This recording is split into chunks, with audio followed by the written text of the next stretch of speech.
What is up, everyone? Welcome to another episode of my Japan travel series. In the previous episode, I took you guys along with me to some of the most famous historical shrines in Kyoto, and today is no different. I am going to be giving you guys another 3-day itinerary from Kyoto, so I hope you guys enjoy. Right guys, so this morning we are at the Fushimi Inari, which is the Thousand Gates. It is so early. Yeah, I mean, it's not that early because there's people here already. We're here at 6:30.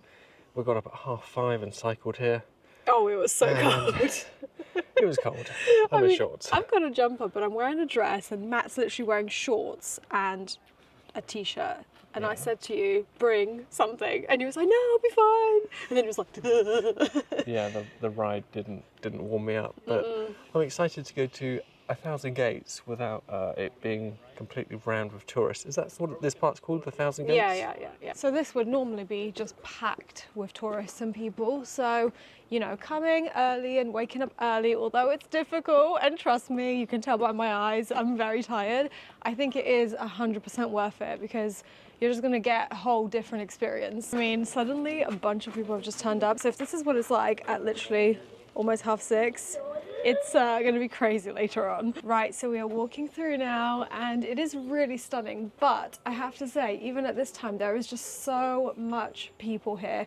And I mean, obviously it's a lot less than it's gonna be later on in the day, but it's still enough to make me think maybe I should have just had a lay-in. Just have a lay-in, guys. Like, yeah, either get here at maybe 4:30 in the morning, ready for sunrise, or just have a lay-in. But as you can see, there are at least a few spots where you can get a clear shot without anybody in it. It's usually the turns where the crowd is like left behind and you can't see them. And I'm sure if you go further up the mountain, like you're going to get clear shots, maybe even like during the peak of the day, like you're going to get areas and patches like this where... For sure, because not as many people can be bothered to walk all the way up here.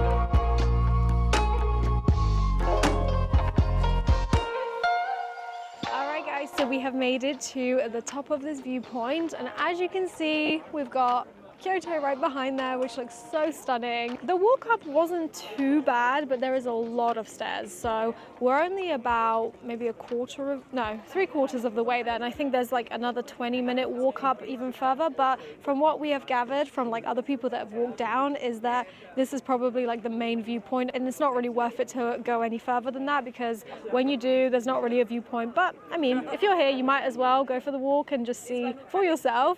But I think we're gonna end it here and then walk back down. All right, so it is now 9:14 and look around. There is just so many people now. I'm so glad and so grateful that I actually managed to wake up early today. I am feeling it, I'm very tired, but it was 100% worth it. I would say if you're willing to get up really, really early, you're gonna have the best experience here. And I will say also, if you can get here at 5:30 a.m., you're literally gonna basically be here with maybe like 10 other people. I would say don't bother coming at 9. You might as well have a lay-in and come at 11 because there's not gonna be any difference now. So we are now at the Nanzenji Temple grounds. We're not at the temple just yet, but there is a lot of really beautiful buildings around here, which I'm pretty sure are all different types of temples. This one behind me is called Samon, and you can actually go up inside the deck, which I think this is really cool because I've not really seen any other temples that do this, that allow tourists to actually go up inside the temple itself. So I think we should definitely go up. It's a steep walk up here. Oh my goodness. The stairs are like so big. Wow, we made it to the top.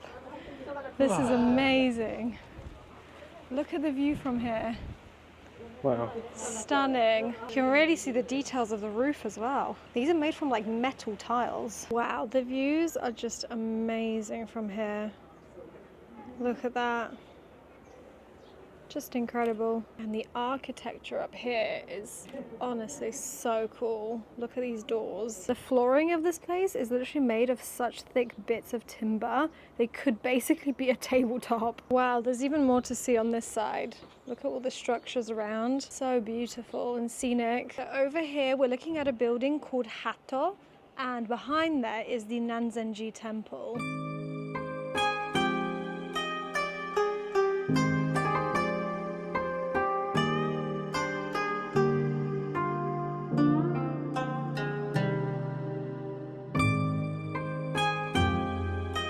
Alright, so we have now arrived at the Nanzenji Temple, which is right behind me. It is so stunning. It literally looks like something out of like a movie. I absolutely love it here. The atmosphere is very serene. It's not very touristy because it is a little bit of a walk from the previous destination. I think it was like a 20-minute walk through the Philosopher's Path, which is another must-see whilst you're here. Obviously, like I said, the Philosopher's Path is just this really nice long stroll by the river, which would have been so stunning if it obviously was Sakura season still. However, that has passed in this region now. But as you can see, it's got these really grand steps going up to the temple itself, which has this really stunning thatched roof with like moss growing all over it. Some of the wasps have taken a liking to the thatched roof because there is a lot of nests. So if you do come here, just be aware, because if you do have an allergy to being stung by a wasp, that's something to consider. But this is how the temple looks from the other side. It's really nice here. Like the gardens are super stunning. The paths are just covered in green moss. I really, really love the atmosphere here.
We are now on the grounds of Ginkakuji, and the gardens are so stunning. Look at all these really ancient trees. I absolutely love it here. It was a paid entry once again. It was 500 yen per adult, but I do think it's really worth it because it's not very crowded here. Yeah, it's not that crowded. It's a little bit busier than like the places in between, but yeah, still really peaceful. Wow, look at this, you guys. It's like a little stream over there that goes into this really nice little pond. Look at this, guys, a little waterfall. So nice, isn't it? Yeah, oh, I just love the sound of running water.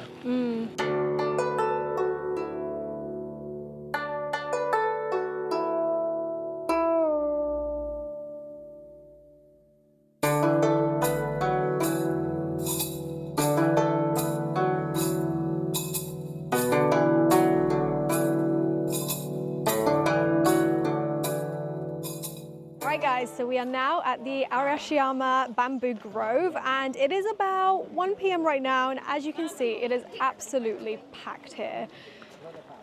You will not be able to get the photo of your dreams if you come at this time, so you definitely need to come first thing in the morning if you do want to get that clear shot. But I will say that this has definitely become way more touristy, obviously with the rise of like Instagram and everything. So there's another location that is recommended on Instagram Reels by a lot of people actually, and that is called the Adashino Nanzenji Temple, where there is another area with basically a bamboo grove just like this, which apparently is supposed to be less crowded. So I guess we're going to go there next and see if that's true.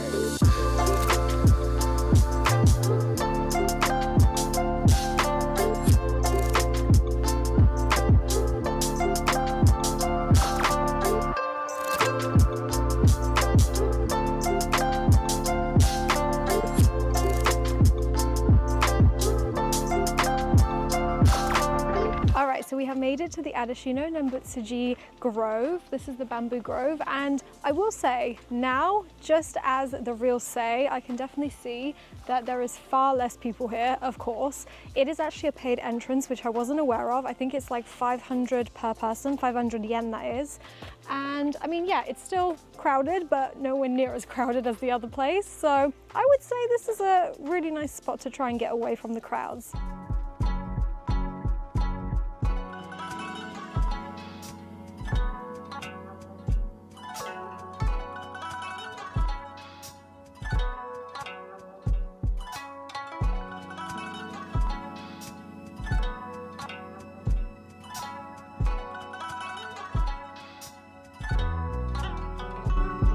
The following day, we decided to do a day trip out of Kyoto to a place called Kibune. This is a rural river town that looks like something out of a Studio Ghibli movie. The train ride to get there is really scenic through a narrow track in the midst of the forest. Each side of the track is lined with beautiful acer trees, and although it doesn't look like much at this time of year, during autumn the colourful display of leaves is a must-see. The train driver on this Eizan railway made sure to slow right down through the scenic parts of the journey to let his passengers enjoy it fully.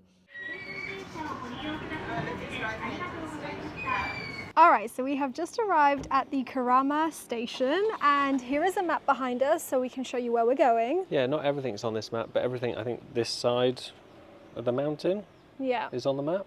Yeah. So we're like there, and we're going to go to these places, and then go down the other side, down by the river. Yeah, that's going to be really nice. You can actually get a cable cart for some of it, but that would mean that we skip one shrine, so we're just going to walk here, and I think it's about a 20-minute walk, which isn't too bad. Also, as you come out the station, you have this guy. How cool is he? Oh my goodness. So awesome. It's freaking huge, if you guys couldn't tell. This mask is actually called Tengu, which translates to heavenly dog. It's a mythical creature in Japanese folk religion called Shinto. Tengu are often described as gods, and in this particular case, this one is seen as a protector of the natural world and a guardian to the mountains. There is a lot of merch with Tengu on it in this area. So we are coming up to the very first temple, which is literally about a minute walk from the station.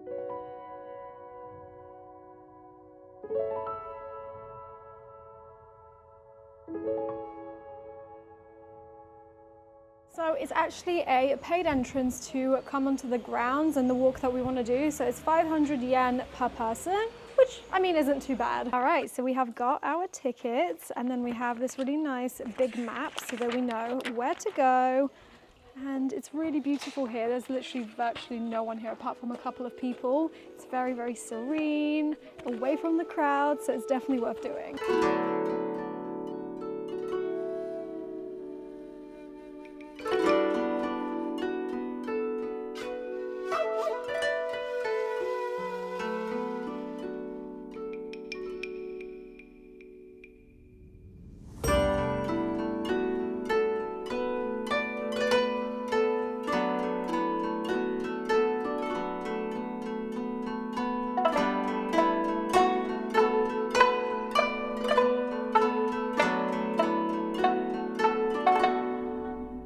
Everything about this place really felt like a slice of heaven. It was a really nice way to get away from the crowds of Kyoto, and this place really does bring out the calm from within. And although it was a slightly strenuous hike up, we really took our time with plenty of stopping, and overall I think the whole walk took us about 2 hours. All I'll say is if you decide to ever come here, just make sure you bring a drink and a comfortable pair of shoes, because there is a lot of walking.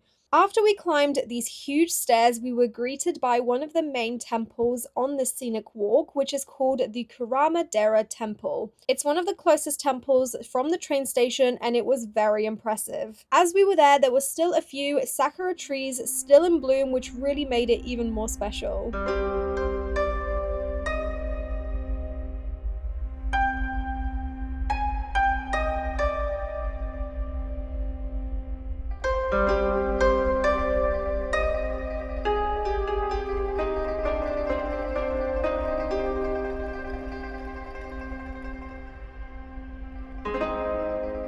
Just so you guys know, this is what a lot of the walk was like, especially on the way back down the mountain. It was loose and uneven ground with lots of tripping hazards like these roots from these trees, which I just had to stop and film because it just looked so cool right there on the pathway. Once we made it across to the bottom of the riverside of the mountain, this area was a lot more lively with people, and we walked over to the next temple called Kibune Shrine. This temple once again had these surreal steps going all the way up to it, which again was lined with these super cool red lanterns on either side. It really did look like something out of a movie.